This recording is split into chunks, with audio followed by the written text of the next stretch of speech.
Hello, everybody. I'm Howie Hawkins. I was the Green Party and the Socialist Party candidate for president in 2020. And this podcast, Green Socialist Notes, is about continuing to educate and advocate for the eco-socialist program that we ran on. And today we have a prominent eco-socialist from South Africa, Patrick Bond, who is a professor of sociology at the University of Johannesburg, where he directs the Center for Social Change.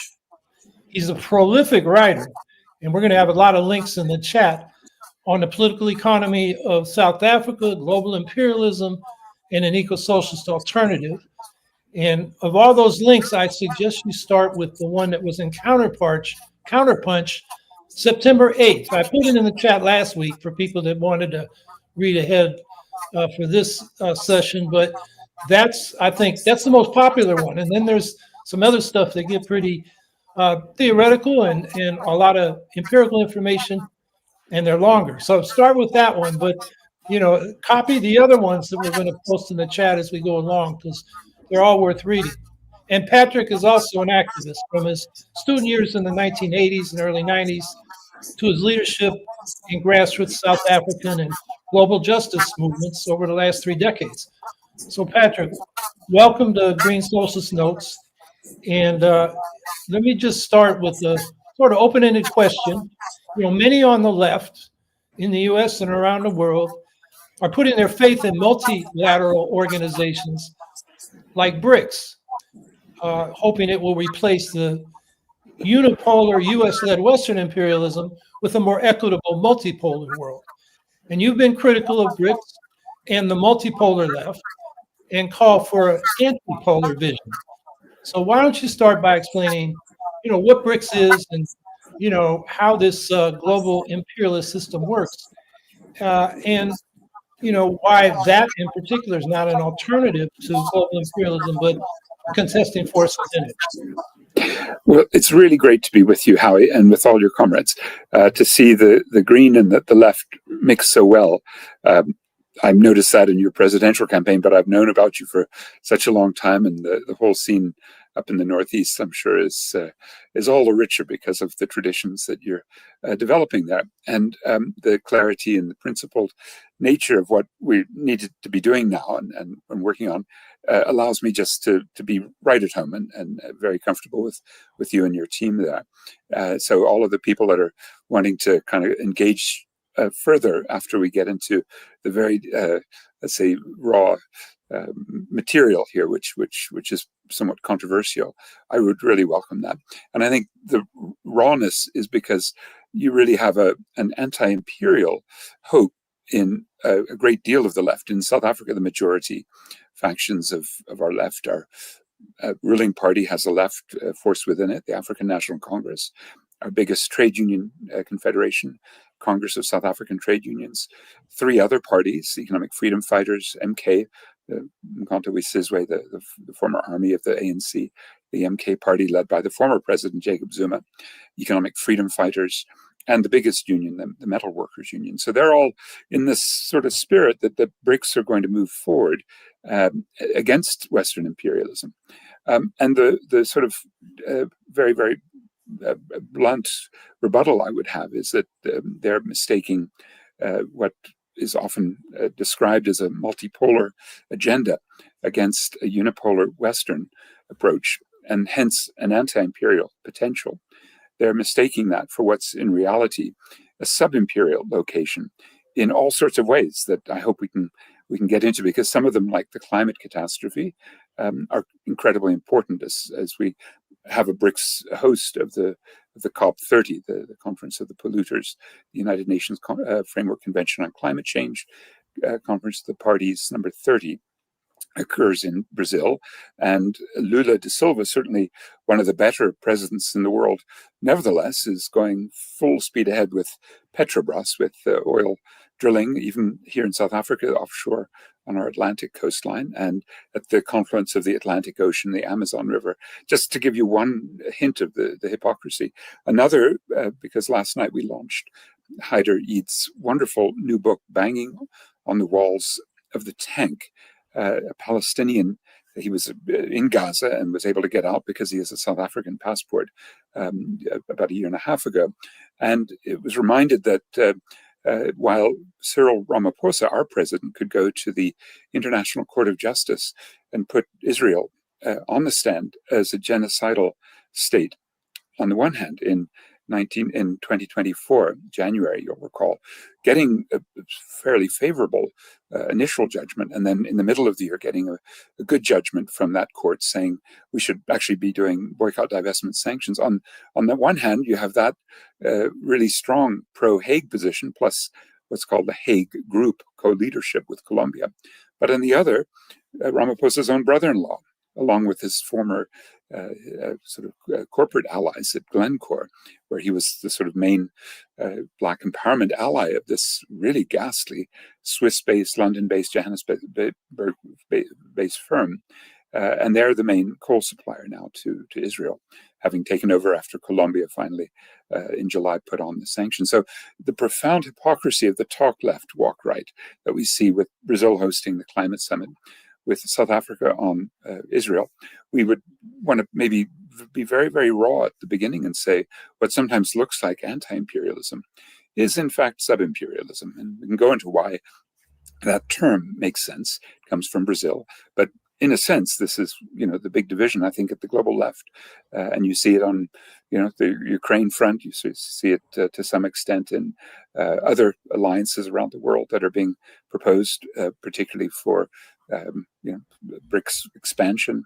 And I would be very worried about the extent to which we haven't been able to win the point of view I'm going to put forward here in South Africa or in more broadly the global left. It's a terrible divide, isn't it? And you certainly have that in the United States. So when you mentioned well, let me put it this way. In this article that I recommend that people read, you talk about three lefts: the multipolar left, the social democratic left, and then the independent left grounded in social movements from below. Why don't you fill that out a little bit for us?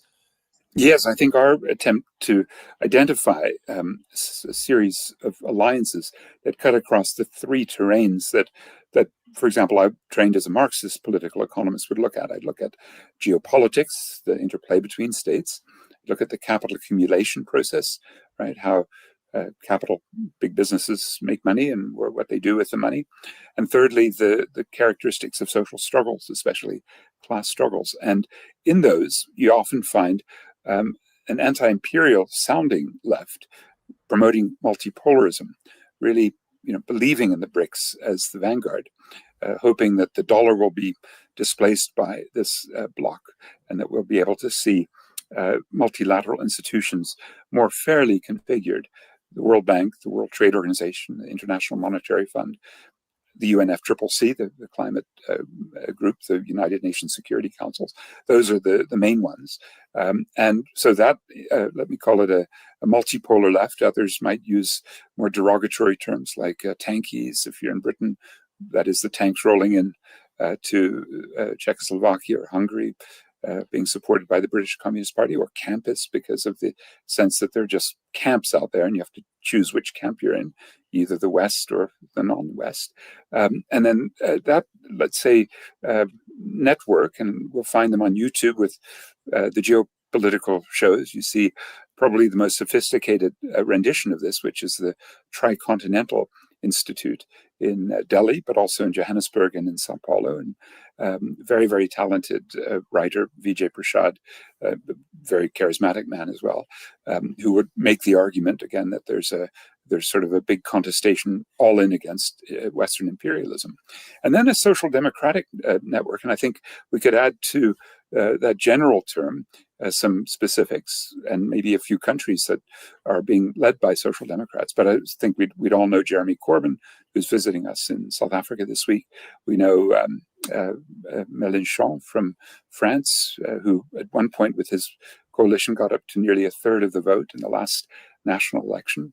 And of course, Bernie Sanders, and maybe our Ugandan-born and South African-raised a potential mayor, hopefully the mayor of New York in November, Zoran Mamdani, and maybe Alexander Ocasio-Cortez and a few others in that sort of genuine social democratic category.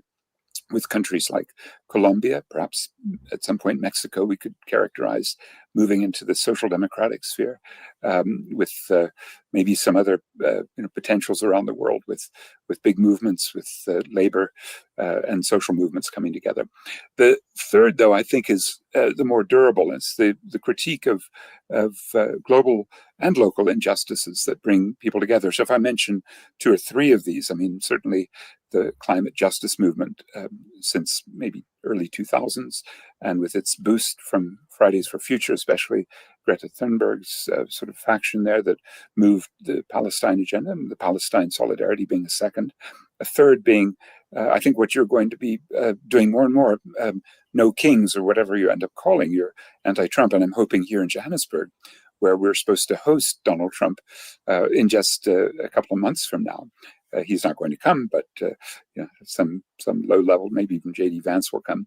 But we'll be certainly making the case that no kings, no need for the U.S. and the G20, which South Africa hosts, and which the U.S. will certainly be sabotaging when Trump attempts to host it next year in his Miami golf club. And those three lefts, let's say this last one, the traditional independent left that's been internationalist for decades and decades, that I certainly grew up in when I was in the universities in Philadelphia and Baltimore, and worked in Washington, places like Pacifica and Institute for Policy Studies, connecting to the sort of radical internationalism. At that point, I was radicalized doing anti-apartheid solidarity work, and that was maybe our greatest accomplishment. I think since then, the greatest probably has been ending the pharmaceutical corporate power over AIDS medicines through intellectual property, and removing that through the World Trade Organization has had the greatest impact on life expectancy.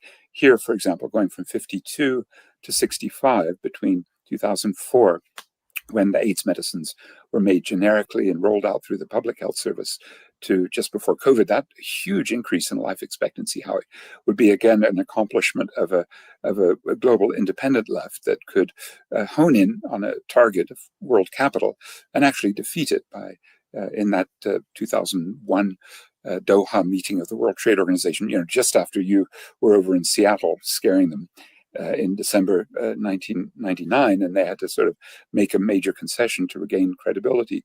That alone, which we, by the way, we failed to win that same demand for COVID-19 vaccines and treatment from 2020 to 2022. And I think that's the sort of spirit that we have of a globalization of people against a globalization of capital. I would put that as the third and most hopeful version of the left. Yeah, you've mentioned another international agreement that we won, which was the Montreal Protocol, which got those gases that destroy ozone phased out and was successful. And I bring that up just because I know people feel kind of depressed right now, and it's good to realize we've had victories and we can have them again. Yeah, I think that's exactly right. When you put something like the United Nations Global Fund to fight TB and AIDS and malaria, which, as you know, with your tax monies being pulled out of PEPFAR, thanks to a Johannesburg-raised lad called Elon Musk, who we obviously trained to be a little monster here. In fact, I'm doing a tour of Joburg, the toxic tour, and it includes the high school where he was bullied. And he then running the DOG, the Department of Government Efficiency, he pulled USAID apart, as he put it through the wood chipper. And with the destruction of PEPFAR, although they're making small comebacks for parts of PEPFAR, but I know quite well that the destruction of that, plus emergency food aid and climate financing, all of that will result, according to the Lancet, which is the prestigious journal of British medicine, in 14 million deaths by 2030 if this isn't reversed. So this was about 2 months ago, a major paper in this British journal calculating that Elon Musk has this incredible death toll that we're anticipating. Already the HIV rates going up because the NGOs and many of the preventative health and support systems have been just pulled right away. So yeah, we need to look at things that we have won, like the UN Global Fund for AIDS, TB, and malaria, which, like PEPFAR, has raised life expectancy enormously. And as you say, the Montreal Protocol, that in 1996, the end of the production of chlorofluorocarbons after that 1987 deal. I'm not sure we can say, Howie, that was a bottom-up left-wing project, because it was a sort of realization by capital. Don't forget, it was Ronald Reagan and Margaret Thatcher and Helmut Kohl who came together to sort of say, yeah, let's actually stop the CFCs, otherwise the ozone hole grows, and then we're doomed. Especially the people with freckles. I was born in Ireland, so I'm not the right skin for this part of the world. And the ozone hole growing was stopped by banning CFCs. Now, of course, Dow Chemicals and General Electric said, "Oh, well, we can do something different. We can make fridges without them." And HCFCs came in. But that is indeed, I think, the spirit we need, which is some combination of a top-down awareness of how disastrous and catastrophic the climate processes are now unfolding. But they have to be pushed very hard, because unlike CFCs, that's just one, comes from a few discrete sources like fridges, underarm deodorants, sprays, things like that. And now we've got the challenge of halting CO2 and methane emissions to the extent we need to in order to save the planet and future generations. So you mentioned the G20 meeting in Johannesburg in November, and just preceding that is the COP30 meeting, the Global Climate Summit, the UN Climate Summit in Belém, Brazil. Talk to us about, what the social movements, the independent left, is trying to get out of those things. What kind of mobilization is there? What kind of demands are there? And how could people plug in? Well, I've just spent a week with the Pan-African Climate Justice Alliance, so I do get a very good sense that where there was a bit of wavering, now there's much more clarity and a willingness by not only the radical social movements, and we do have them in this continent. Certainly, the direct action of climate activists in the West has been very inspiring. So I think what I've been tapping into, and what indeed even the leaders of African countries in the last COP, right, the last conference of polluters, 29 in Azerbaijan last November, they actually walked out. They were led by a Malawian, Evans and Jewa, and the LDCs, the least developed countries, and the small island developing states, those LDCs and SIDS, they together walked out. They left at least one African very comfortably chairing the mitigation committee. His name, Dion George. He's our environment minister. And just to give you a sense of this character, he has on his online CV that he did his military service in the South African Defense Force, which means he was fighting on behalf of white South Africa, committing a crime against humanity. So he's our environment minister, and then his subsequent career was representing the big business district. So we aren't going to get anywhere. It wasn't surprising to me that he decided to stay, and I think that's the crucial point about hosting the G20, and Lula even hosting COP30. If you're a massive emitter like Brazil, not just through Petrobras, but through the destruction of the Amazon, in South Africa, we're a huge emitter, fourth highest in the world per person per unit of output, then our interests, the ruling class in this country and in Brazil, even if you've got Lula and a very good environment minister, Marina Silva, their interests are inextricably aligned with the West. And the problem that we've been seeing is that the West has three essential arguments, and they basically co-opted Barack Obama specifically when he flew in the day after he won the Nobel Peace Prize in December 2009, and he sat down after he barged into a meeting and did a deal. And the other four men at the table were South Africa's president, Jacob Zuma, Lula in his first or his second term as president, then the president or the prime minister of India, Manmohan Singh, and the Chinese leader Wen Jiabao. So those four, that is basic, Brazil, South Africa, India, China, and the US, really put the model together in that secret meeting in Copenhagen. The Europeans, the hosts, plus all the rest of the world, were furious when these guys walked out. And what they were doing essentially were the three basic points. Number one, do not cut emissions to the extent necessary to save the planet. Number two, do not admit that you emitted. Deny liability. There's no climate debt. We don't owe reparations. So that's the second crucial fusion between the West and the BRICS, or BASIC at that time. And the third is to privatize the air, that is, sell the right to pollute using carbon markets and offsets. Now, those three have prevailed over the past 15 years, and I don't expect anything different. What does that mean? That in the foreseeable future, Howie, the UNFCCC is a neoliberal institution where climate denialism, that is, don't cut the emissions, climate debt denialism, and the marketization of everything all come together. Donald Trump's thrown a spanner into the works by just walking out. But, he'll, as he did in 2017, continue to make an enormous mess of climate politics and give the excuses, especially to those new BRICS members who come from the Middle East, especially UAE, which was a host of the COP 2 years ago, Dubai, but also Egypt, Iran, and the other BRICS member, which is Saudi Arabia, which hasn't quite joined, but is anticipated, and Brazil considers it a member in Brazil's hosting of BRICS this year. So those are the major emitters, but Nigeria is a new partner, Thailand.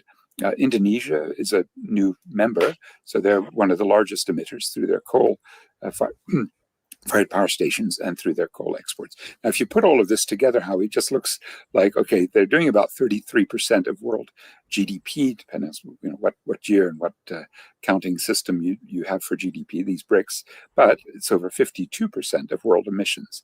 And that means their interests are really, as I say, sort of the West, the G7, and the BRICS coming together in this deal that I think all the rest of us should be very, very furious about. Unfortunately, a lot of the climate justice movement still thinks in North versus South, the rich countries and the developing countries, and they don't quite make the distinction, which is why we use the term subimperialism, because it's not sort of North and South. For example, I live here in Johannesburg in the global North, so to speak, a middle-class academic bohemian neighborhood near University of Johannesburg.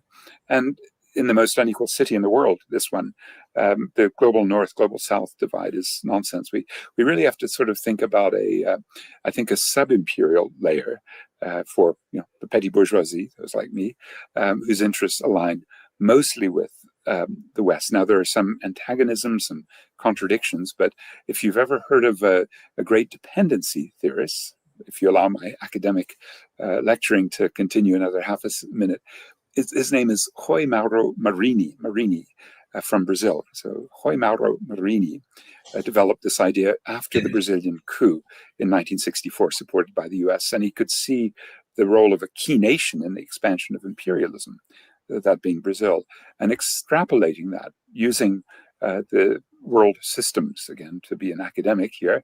I think of one of my mentors, Emanuel Wallerstein, or my main mentor intellectually, David Harvey, who looked at the ways in which capital accumulation begins to, let's say, overaccumulate. That is, there's too much capital to make a profit, even in a place like China. So they need to start going out. That's their term for the Belt and Road Initiative. So they have to move their capital out of China, where there's huge excess capacity. In fact, I was just looking at the steel industry. It's probably about 50% excess capacity. And the same for, we'd never use the term excess capacity for solar panels or electric vehicles or batteries, but as the U.S. kind of leadership likes to say, oh, you're overproducing. But of course, that's a nonsense when we all desperately need this new technology. But you can get a sense under capitalism, there's just too much that's produced.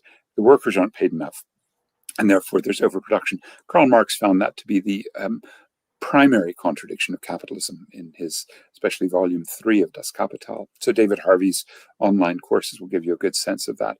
But that means that it's not just the imperial layer, which during the 60s, 70s was overaccumulating, moved its capital to maquiladoras in Mexico, to the east coast of China. But now those are sites, especially China, which has all the sort of indications of overaccumulation and pushing out its capital elsewhere, to the extent that all the kind of things that go into my telephone here that are drawn from all around the world, like the child labor in the Eastern Democratic Republic of the Congo, and then the super exploited Foxconn workers, and then you look at ultimately where the profits go, to Cupertino, California, for the Apple, the end product, and they have the R&D and the marketing, the financing, and all of the sort of head office features that allow them to grab most of the surplus, making them the main imperial center for capital accumulation. But the sub-imperial force, that is China in this case, with its mines in the DRC, its factories on the east coast of China, they become a very clear sub-imperial force in this global value chain. Does that make sense? In other words, there's a sort of layering, a nested hierarchy, that is, where the interests of the sub-imperial forces are often to cohere in imperial institutions. And that's why there's no surprise to me that if you look at the BRICS summit declarations time and time again, they are all about promoting the IMF, the World Bank, and especially the WTO, because those are very useful tools for big capital, whether it's capital based in the US or Western Europe, or the sub-imperial capitalists.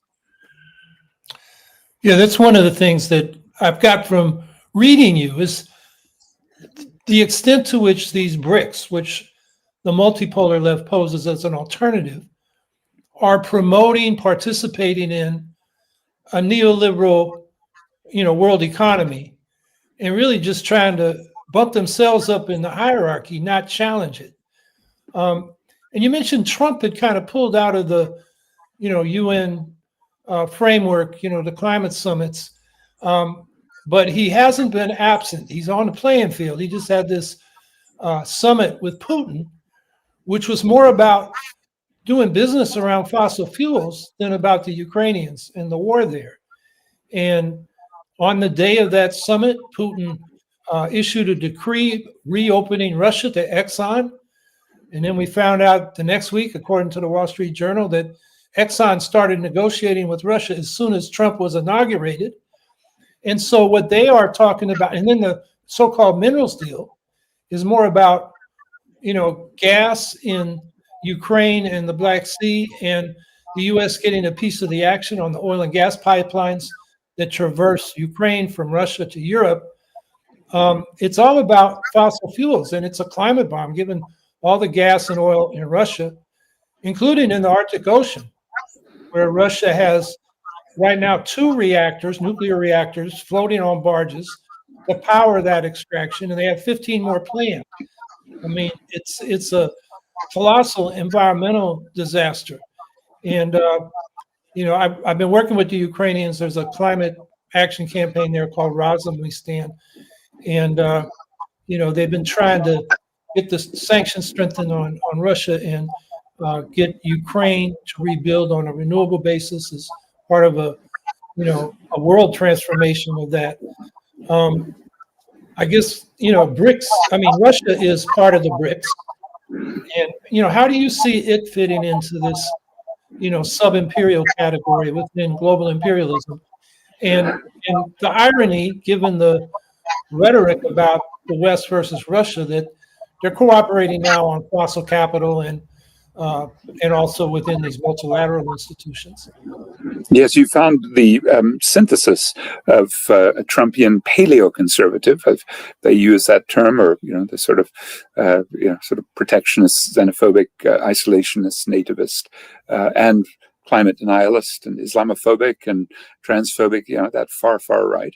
On the one hand, and in a way, there's a natural inclination to find a strongman like Putin, also a homophobe and a climate denialist, effectively. And the Sakhalin Island deal with ExxonMobil, that is going to be, as you say, a carbon bomb.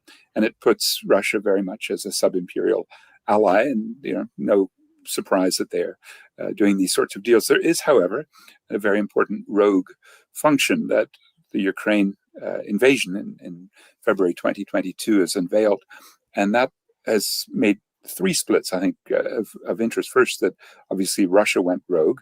the idea from imperialism, going back to, I suppose, Bill Clinton, when he started to expand NATO against his predecessor, George H.W. Bush, against Thatcher, and especially against Kohl, the German leader's promises not to take NATO to the east. We all know that that's been sort of a major force from Obama, from Bush, from Clinton, but doesn't justify by any means the million or so dead working class people of Ukraine and Russia in this. But that's where Russia went rogue, right? Was not a sub-imperial, wasn't necessarily anti-imperial. Some would describe what happened in February 2022 as inter-imperial. I would prefer the term rogue because I think the second thing of those three that happened immediately was Janet Yellen, the U.S.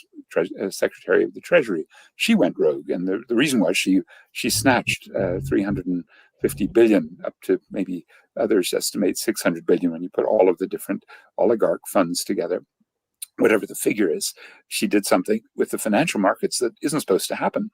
Those are supposed to be the purview of the ultra wealthy and the oligarchs and the Russian central bank that had carelessly left some hundreds of billions in the Western banking system. So they snatched or froze that, at least. There's a talk of turning it into reparations for Ukraine to rebuild, which sounds reasonable to me, but it's definitely a violation. It's a rogue act. The third rogue effect that occurred it was actually March 4, 2022, Howie, was that the BRICS New Development Bank decided to go along with Janet Yellen and, like all the Western banks, put sanctions on Russia, even though Russia was a 20% owner of that institution. Don't forget, this BRICS New Development Bank was meant to kind of come up from its launch, its founding in 2014 in Brazil, and all of the hype about it, how it would be different than the World Bank. It was meant to be the coming alternative, and new member countries as diverse as UAE and Uruguay and Bangladesh and Egypt have joined up. But frankly, having looked very carefully at the BRICS Bank, the NDB it's called, your viewers can go to ndb.int to find it's a very opaque record of what it's doing, but it's not much different. It's mostly lending in dollars. About 77% of its loans are in US dollars or euros. It's not lending in a manner that would give you any confidence that it's any sort of different kind of an institution than the World Bank. But they did put sanctions on, and the reason was they issue their bonds and they get treasury ratings for their own securities from three institutions, Moody's, Standard & Poor's, and Fitch. Fitch especially was very shaky about whether they would retain a AA rating, and indeed they did downgrade them a bit. But you can get a sense of how nervous or openly sub-imperial. In other words, it wasn't a rogue act. It was actually going along with this rogue imperial act that the BRICS Bank declared sanctions on its 20% owner, Russia. It made Vladimir Putin infuriated, but even with his good friend Dilma Rousseff, the former Brazilian president, taking the presidency of the BRICS Bank in 2023 after Lula came back to power, they still haven't changed that. That Russia is still not able to borrow from the BRICS Bank. Then there was another institution, contingent reserve arrangement, that was launched but has never done anything as an alternative to the IMF, and we've never seen the alternative BRICS credit rating agency. So in other words, all the things I'm describing, Howie, still fit when you take another idea of Howie Mauro Marini, and that idea is called antagonistic cooperation, which means that the ruling classes of this middle layer of capitalist countries are going to have turf wars with the elites and the capitalists of the West. They're going to have turf wars over markets and dividing the world into different parts, and you see that in all kinds of sectors today. But it's also a very interesting geopolitical problem where the appearance of a multipolar challenge to unipolarity is often talked about before people kind of get a sense, actually, what you guys in the BRICS are doing is strengthening the unipolar forces. And just one last illustration of this, so that we don't dwell on the rogue features that I mentioned, is the IMF, the International Motherfuckers. I'm sorry, I always get that wrong. The International Monetary Fund has certainly in 2009, when it needed to expand to deal with the Western, driven financial crisis, it needed $1 trillion. So its expansion, its recapitalization went forward. In fact, the man that was in charge of arranging that $1 trillion was South Africa's finance minister at the time, Trevor Manuel. So he was the one who put forward to the G20, which just at that point, 2008 in Washington, 2009 in London, and then Pittsburgh, had emerged as the site to incorporate, to assimilate the sub-imperial economies into imperialism. So G20 is very important. But there was a funding of the IMF that was so revelatory, because in that 5-year period from 2010 to 15, where the US didn't really want to spend more money on the IMF, at least the right-wingers in Congress. And then finally they did a deal by the end of 2015 so that China could put in a lot more money and get a 37% increase in its voting share. And Brazil 23, and India 11, and Russia 8. So 4 of the 5 BRICS increased quite substantially, while the main losers were countries like Venezuela. They lost 41%. So did Nigeria. Even South Africa lost 21% of its voting share, that is, its voice. So that means that what we saw, I think, is fairly classic, where the middle powers are coming in. But to get ahead, to get up to the high table, they have to actually step and stamp down on the heads and the voting power and the sort of capacities of the poorer countries. And it makes that division not just north-south, but now the north with this middle sub-imperial layer versus the poorest countries even more stark, because everything that the IMF has done since the BRICS have come in as major owners, nearly getting to the 15% collective veto power position. Everything they've done is according to the classical playbook called the Washington Consensus. They are not giving poor countries a break. We can go through all the failures of our BRICS delegates that go to Washington to get any reforms. But don't take it from me. One of them, his name is Paulo Nogueira Batista, has written a wonderful book for Anthem Press. I can send you the link later. But it's a book that really describes how his efforts as a sole progressive in the IMF representing Brazil and the executive board, how it failed. He was then pushed to the BRICS New Development Bank. He had an even worse time and was basically pushed out ultimately by the new Brazilian government of Bolsonaro. So I trust Paulo Batista as a sort of internal watchdog, and really he did attempt reforms. And he said, no, the Chinese had no interest, and Brazilian reactionaries in the Treasury and the central bank, classic. And the South Africans, really the same. The most conservative people in our government are in the Treasury and the Reserve Bank. And I don't think our pro-BRICS multipolaristas have really grasped that yet, because if they look at what these guys do when they go to Washington or Geneva for the WTO, it's not pretty. We just put in the chat the link you gave me, Patrick, to the Global Atlas of Environmental Justice. And, that's a way to find out what movements around the world are doing. One concept that you've written about, and I'd like people to try to understand, is unequal ecological exchange. And, unequal exchange is part of the analysis of economic imperialism, but unequal ecological exchange is a particular form of that. So why don't you try to explain that to folks? I'll do that. And my bias on this is that there's a broader theory within which these fit. It's the theory of uneven development. That is what David Harvey and my first mentor, Neil Smith, were developing in the field of geography and Marxist, sort of political economy leads you to understand the concentration of wealth in one side and the creation of poverty in the other as an integrated system. So unequal exchange, Samir Amin, the great African political economist born in Egypt, but he spent his career in Senegal, and he developed some of the first of these major international networks of leftists that contributed to the global justice movement. Already in the 90s, he was with his Third World Forum, really developing these links. So we were very, very grateful that we passed away in 2018. No one in Africa who does political economy, and I'm hosting a couple of hundred folks this week doing this here in Joburg, connected to network ideas. No one can ever forget Samir Amin describing and then measuring the outflow of surplus value that's extra to the system. Now, unequal ecological exchange is actually worse. And I convinced Samir of this in his last year, and his last year or so was included some very clear recognitions that the depletion of wealth, non-renewable resource wealth, the pollution, local pollution. One example this year was the Chinese company Sino Metals leach in Zambia, which wrecked the major river through a terrible spill of toxics from their copper mine, slime dam. And then, you kind of get that local destruction. But the other feature is CO2 emissions. And South Africa, as I say, number 4 in the world per person per unit of GDP in emissions because of our smelting of minerals, our deep mining that requires massive electricity. Some of the mines below my house go down 4 kilometers, about 100 kilometers from here. So 4K deep mines, right? Incredibly deep mines that require air conditioning and elevators and lots of electricity. And then the smelting and processing.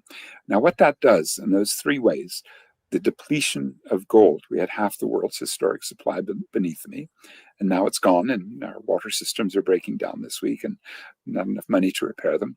And secondly, the local pollution.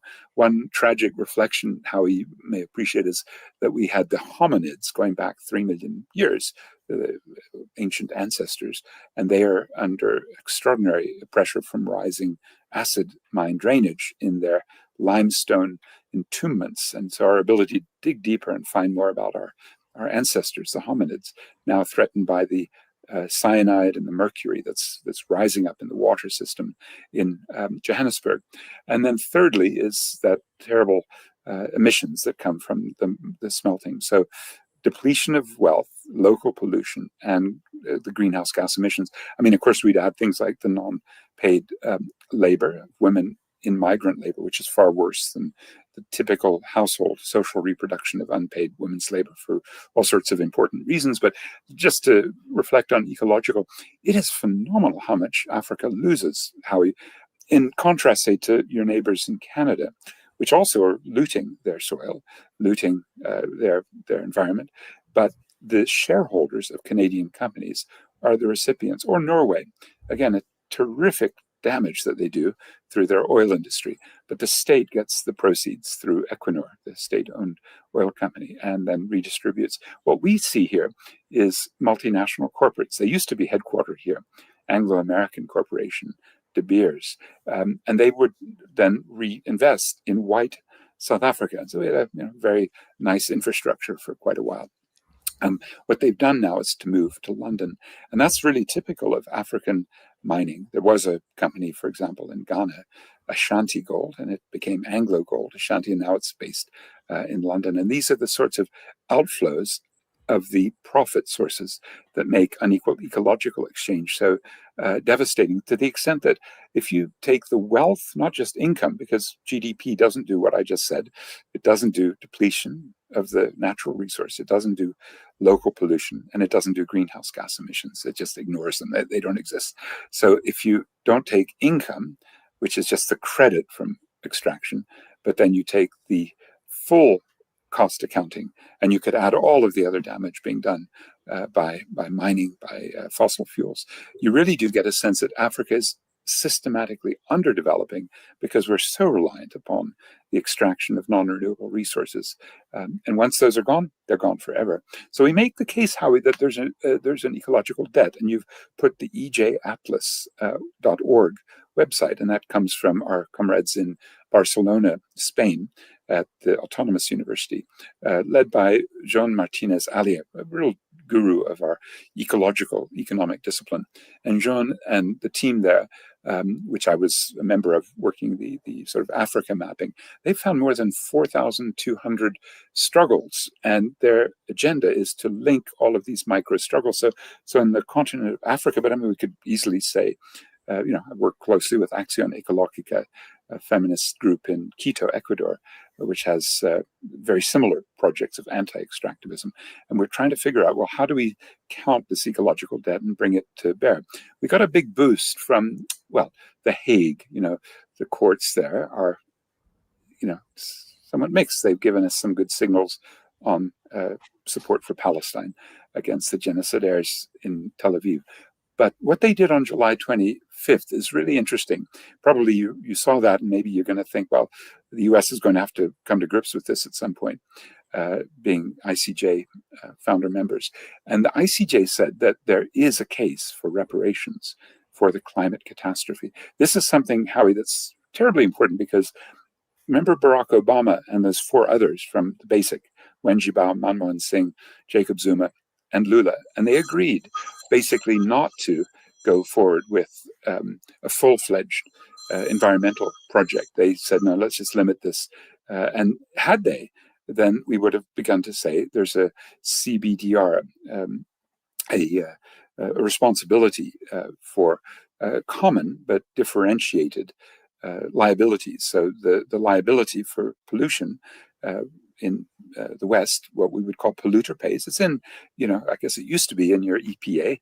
Nothing's left in the EPA, but it's in pretty much every environmental management system that if you pollute, you should pay. But the people who arranged the UNFCCC in the Paris Climate Agreement were able to ditch that. And they said, as an annexure, if you sign this agreement, then you forgive our liabilities. We didn't pollute, we didn't emit.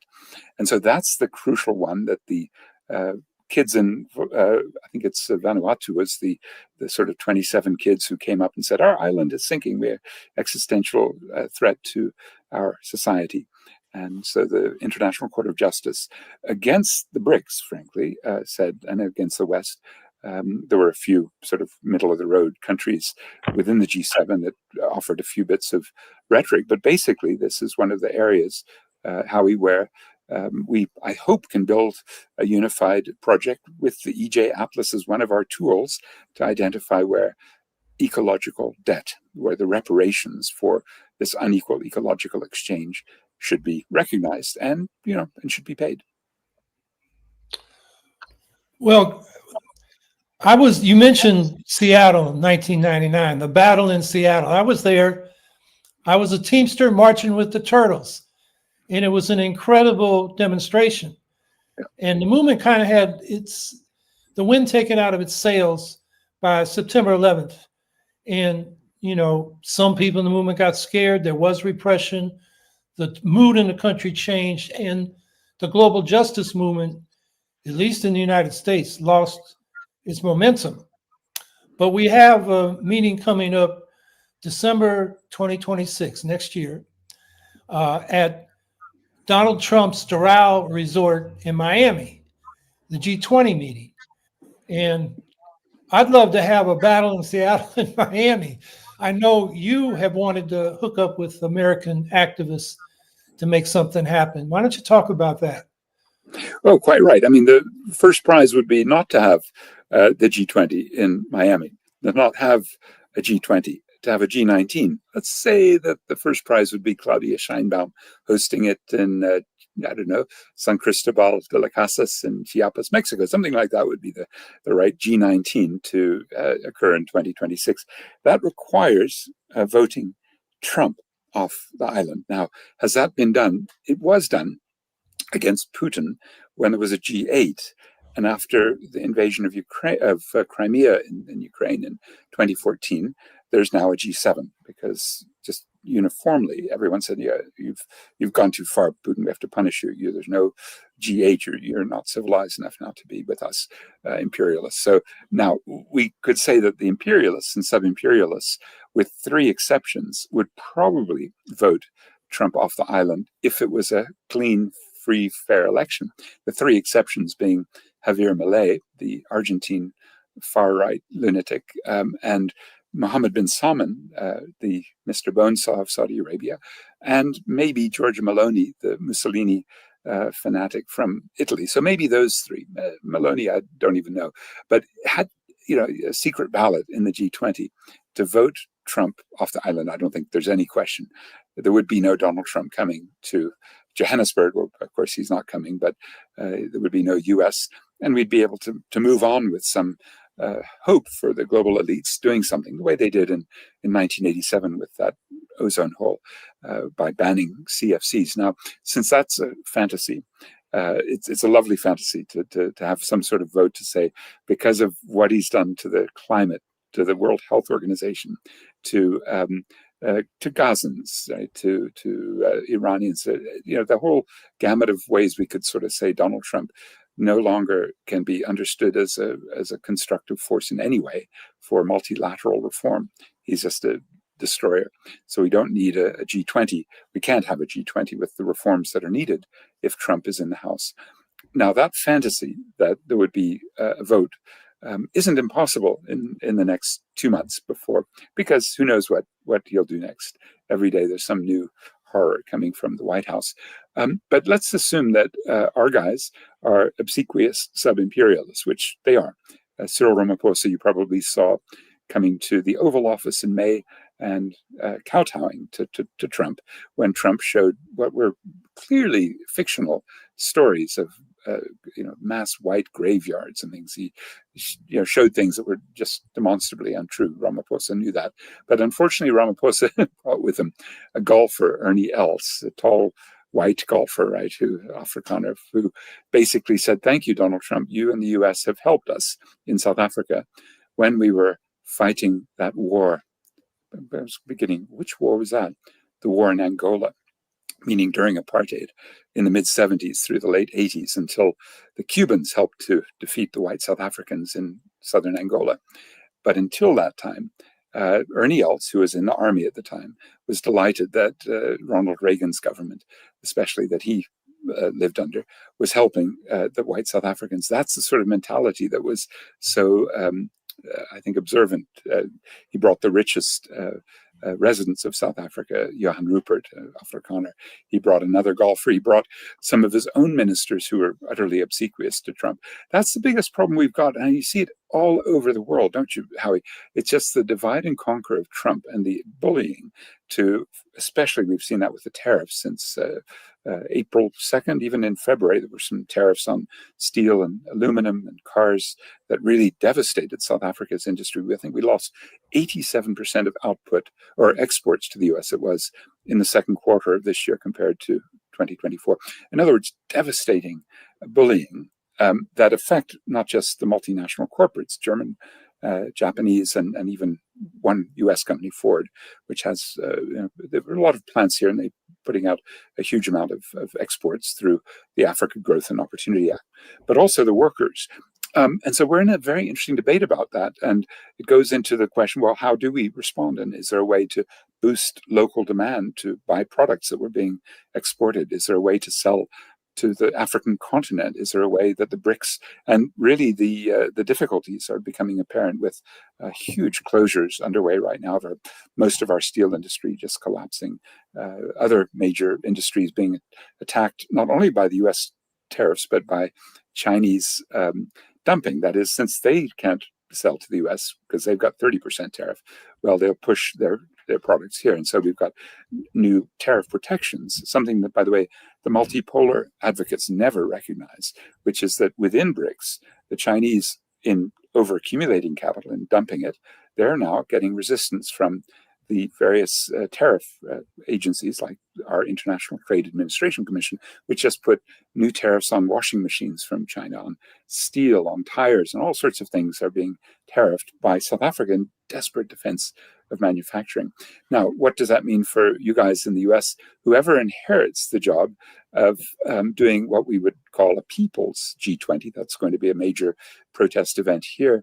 But also, we've got another faction of the left, which I like to associate with the sort of ultra left, who want to do a break the G20. That is to completely delegitimize this imperial plus sub-imperial network. So I do hope we'll find good allied folks in the US who say, look, the G20, as it's configured, with just the imperial and sub-imperial powers, plus in 2023 they added the African Union purely tokenistically. There's nothing that the AU is doing to represent the interests of Africa. So I think it is a great moment for us to begin to say, what is the international people's project from below against the G20? And there you won't find many of our multipolar leftists because they're taking a back seat on this and just letting that process slide and hoping that the next BRICS summit, which is in India next year. Oh, by the way, I should add that the BRICS did have an emergency meeting on September 8 to discuss Trump's tariff attacks. Don't forget, Trump said 50% against Brazil because Bolsonaro, his friend, is under prosecution, and indeed was found guilty and will do time in jail. I think he got a 27-year term, and he's 70 some years old. Plus, for India, they got 50% tariffs because the Indian government arranged some energy purchases at a relatively lower price from Russia. And in those two indicators of trade being a geopolitical politics, then kind of a game, then Lula, the president of Brazil, who hosts the BRICS this year, called a virtual meeting. But Howie, they did nothing. So any multipolarista who thinks, okay, there's going to be some big, break the dollar and de-dollarization and new trade and all the rest, they must be very disappointed, because it's tragic to rely upon this group of leaders in the BRICS and their expanded BRICS who just won't stand up against Trump really properly. They won't do anything. And I think that means the onus really is going to be upon maybe the Green Party and other forces in the US left who say, actually, we can recognize that we're not dealing in the G20 with any friends whatsoever. We're going to have to find a few friends here and there, and governments like Gustavo Petro's Colombia is probably the most left government in the world today. Maybe Ibrahim Traore, maybe too soon to tell, the Burkina Faso leader, a coup leader from the army.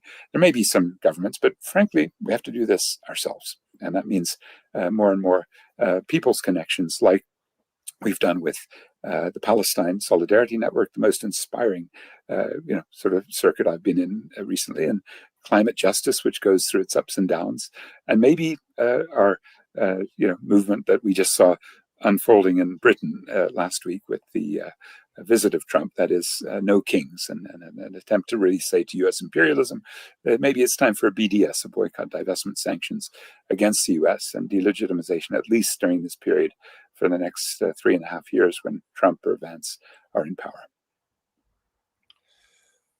You mentioned the multipolar left maybe not being happy. I think a lot of the multipolar left, the people in the United States, just activists who, have faith in that approach, don't know the facts you just laid out. I mean, that's the problem that we have. They think these countries are anti-imperialist when they're really sub-imperialist. And so I hope people have absorbed that. We have a few minutes left, and we have some comments and questions. So why don't we take some of those with the time we have left?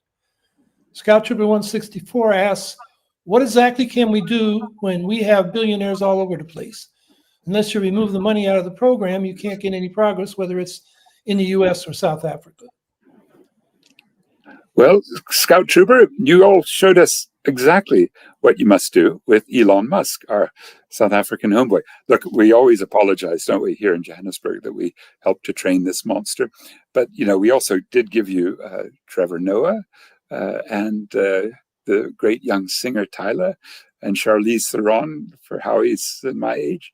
We've given you some amazing South Africans, Johannesburg residents. So please forgive us for Elon Musk, but thank you for making him 1/4 poorer. I think you took over $100 billion off of his personal wealth at one point. I know it's come up a bit again, but that series of critiques of Tesla, of the getting out of Twitter and X, and a general sense that Elon Musk, who had been a bit of a sort of a darling of the liberal elites who wanted an electric car that really worked well and would save the environment. Well, we kind of know a lot more about Elon Musk, and again, we apologize. We did that to him. It was that bullying at the high school here in Johannesburg, I think, that turned a smart little kid into such a monster.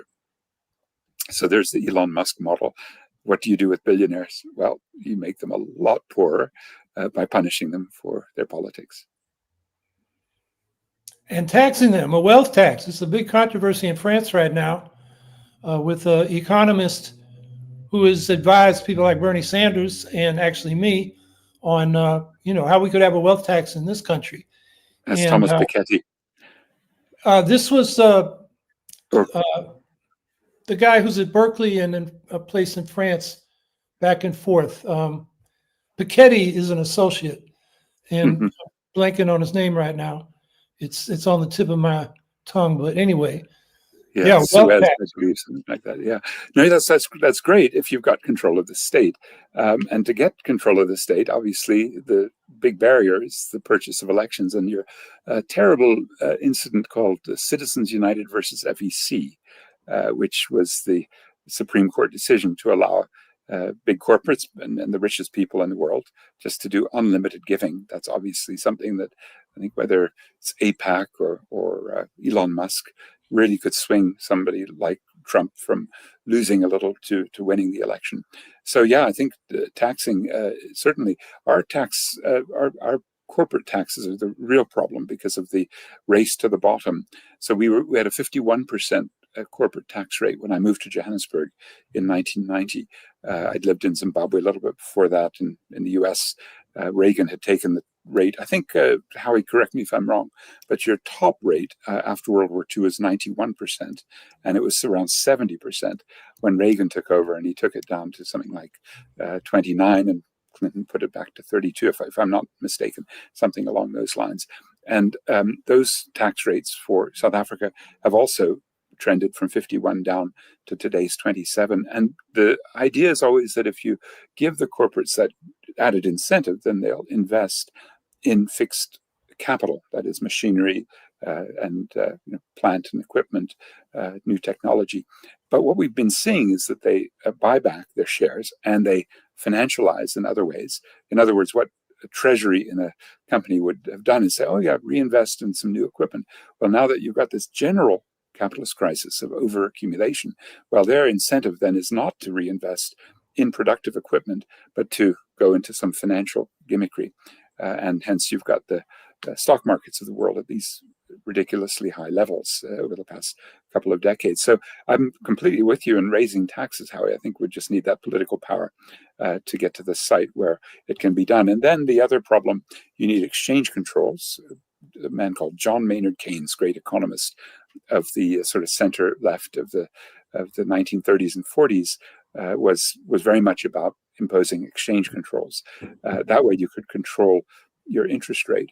And I think those are the sort of combinations that we're going to be needing, plus one other prescribed asset. So when you get your financial markets bubbling up, well, it's time to tell your big insurance companies and banks and mutual funds, well, some of that has to go into state bonds, and then that can be reinvested. That's the subject of our meeting actually this week with a wonderful group called Ideas Network. The leader there, Jayati Ghosh, is one of the gurus of this fiscal rearrangement. And it's hard going because we really need probably the first stage, which is Samir Amin's idea called delinking. That is to get out of these global circuits of capital. And Donald Trump may be inadvertently helping us on that. Yeah, we actually got up to 94% top marginal rate for 1 or 2 years during World War II. The war emergency helped bump it up. And the economist I was trying to remember is Gabriel Zuckman. Zuckman, yes. Yeah, thanks. Who has a book that's about 5 years old now about, how we could reform the tax system in the U.S., which is worth looking at. So let's see if we have any other questions, comments.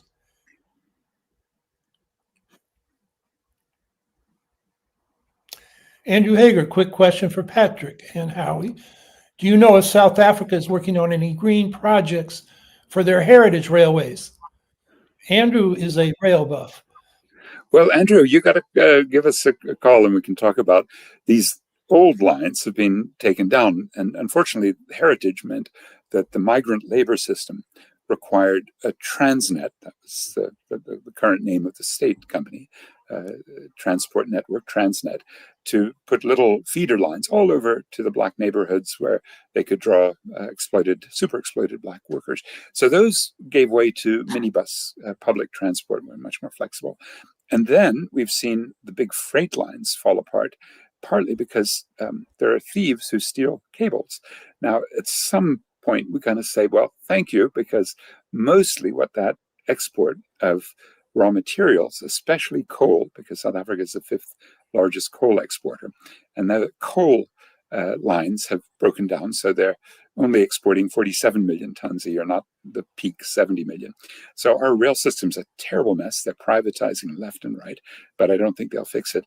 The worst thing is when they do get coal out, as I mentioned at the very beginning, a bunch of it is going now to Israel, about 2 million tons since the genocide began in October 2023. So we're very conscious of the fact that we have very little control over anything in the public interest that happens through our rail lines, though we'd love to.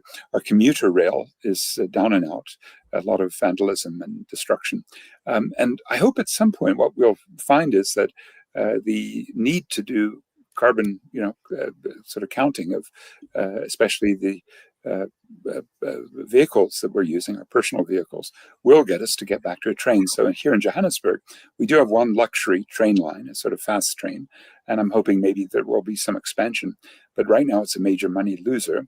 And the biggest dilemma, of course, is that we just don't have the public capital to put into a major and the other dilemma is we don't have the ability to do a carbon tax to really get some sense of how to tax emissions from vehicles. And the third dilemma, which is the most serious, is that the people who are the poorest and the people who are Black are still living a long way away because of the not just apartheid era satellite townships, that is, long way away. You put Black workers and let them commute in.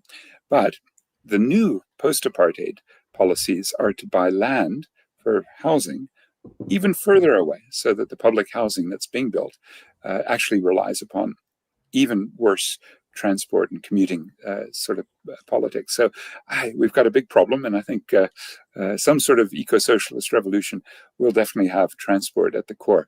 I'll just say one thing that we did win, which was the privatization of our highways. Some of you know, if you're especially in places like California, you go through the e-tolls, the electronic tolling, little bing goes on your sort of counter.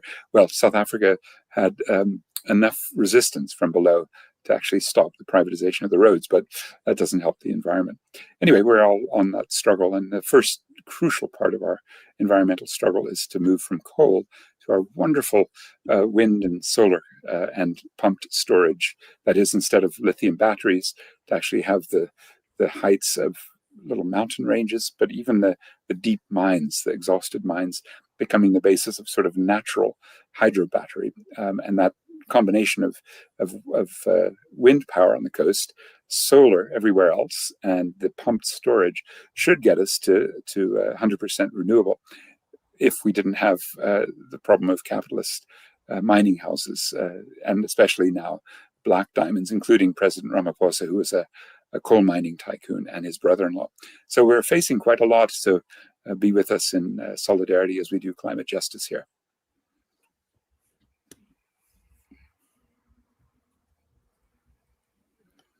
Okay, my bad is up. We didn't get to all the questions and comments, but we never do.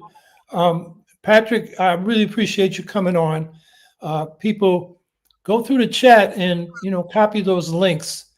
You gave us a whole syllabus, and it takes some time to get your head around these concepts, and the extent to which the so-called multipolar left, states that they're supporting are actually part of the system and reinforcing it. And that's why we need an independent left from below. So thank you, Patrick.